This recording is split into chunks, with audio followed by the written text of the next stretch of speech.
అందరికీ తెలిసిన విషయమే. మీరు బని వేసుకున్న బనీన్ కూడా అదే కలర్. అయ్యో దానికి సంబంధం లేదండి. అంటే నేను అనేది, మీరు ఈ రోజున పవర్లో మీరు పదవులు కానీ, ఒక అధికారం కానీ, లేకపోతే ఒక ఎమ్మెల్యే టికెట్, లేకపోతే ఇంకోటేదో అది చాలా సర్వసాధారణమైన కోరిక. అదేమి పెద్ద దురాశ కాదు. దానికి కూడా మీరు దూరంగా ఉన్నారే. అంటే నేనే పదవి ఆశించలేదన్నా, అంతే కదా. అంతే కదా. నేను ఆశిస్తే అది స్వార్థం, వాళ్ళు ఇస్తే అది గౌరవం. అడగందే అమ్మాయినే పెట్టదు, ఇది కూడా ఉందిగా. పర్వాలేదు, అమ్మ పెట్టకపోతే ఏమవుతుంది? అమ్మాయి గమనించి పెడుతుంది. పెడుతుంది, లేకపోతే లేదు. చూద్దాం, వెయిట్ చేద్దాం, పేషెన్స్. నాకు అదే నేర్పింది బిగ్ బాస్. నేను ఇక్కడ ఉండటం వల్ల ఇబ్బంది అని నేను ఫీల్ అవ్వట్లేదు. నాకేం ఇబ్బంది లేదు, బ్రహ్మాండంగా, అసలు గౌరవంగానే ఉంది ఇక్కడ నాకు.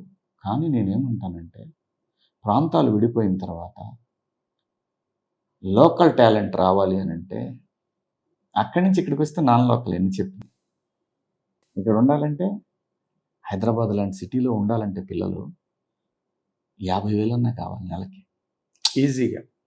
వీటి కోసం ప్రయత్నాలు చేసి, అది డైరెక్టరో, రైటరో, కెమెరా, ఎనీ డిపార్ట్మెంట్ అవును, అది లేనప్పుడు ఆ ప్రాంతంలో పిల్లలకి సహజంగానే మనకి ఖర్చు పెట్టి పోయి చేయాలనంటే జరగని పరిస్థితుల్లో, ఇదే పోల్చుకుంటే విజయవాడలో కనుకైతే ఒక 20,000 సరిపోద్ది, లోకల్ కింద వస్తుంది. సో అక్కడ కూడా స్టార్ట్ అవుతుంది పరిశ్రమ, అంటే ఇంకా ఎక్కువ సినిమాలు స్టార్ట్ అవుతాయి. అప్పుడేమైంది, అక్కడ ఆర్టిస్టులు, ఇక్కడ ఆర్టిస్టులు అందరూ కలిస్తే ఇంకా పెద్ద ఇండస్ట్రీ అయింది.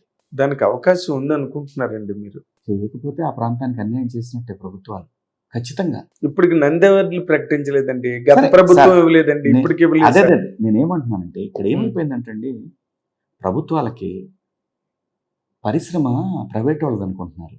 బ్రహ్మాండం, మంచి మాట. పరిశ్రమ ప్రైవేట్ది కాదండి, పరిశ్రమ ప్రభుత్వానికి. ప్రభుత్వానికి దగ్గరకు వచ్చి ప్రైవేటు వ్యక్తులు సినిమా నిర్మాణాలు చేస్తారు. ఇవాళ ఒకడొస్తాడు, వాడు పోతాడు, ఇంకోడు వస్తాడు, 100 మంది వస్తుంటారు, చేస్తుంటారు, పోతుంటారు. ఇది ఒక నిరంతర ప్రక్రియ. కానీ ఆ పరిశ్రమ అనేది ప్రభుత్వానికి. కాబట్టి మీ దగ్గరికి వచ్చి టికెట్లు అడుగుతున్నాం. ఒక 100 రూపాయలు, 50 రూపాయలు చిప్స్ ప్యాకెట్, 40 గ్రాములు చిప్స్ వేసేసి వాడు 100 రూపాయలు అని చెప్తున్నాడు. ఉంటున్నామా లేదా? అవును. వాడు ఏమైనా గవర్నమెంట్ పర్మిషన్ తీసుకుంటున్నాడు? 50 రూపాయలని తీసుకుంటున్నాడా? లేదు. ఒక చిప్స్, లేస్ అనే చిప్స్ ప్యాకెట్ 50 రూపాయలు, 100 రూపాయలు సైజు పెరిగితే, అవును, నేను టికెట్ నీ దగ్గర పెంచుకోవాలంటే పర్మిషన్ తీసుకుంటాను. నీది పరిశ్రమ.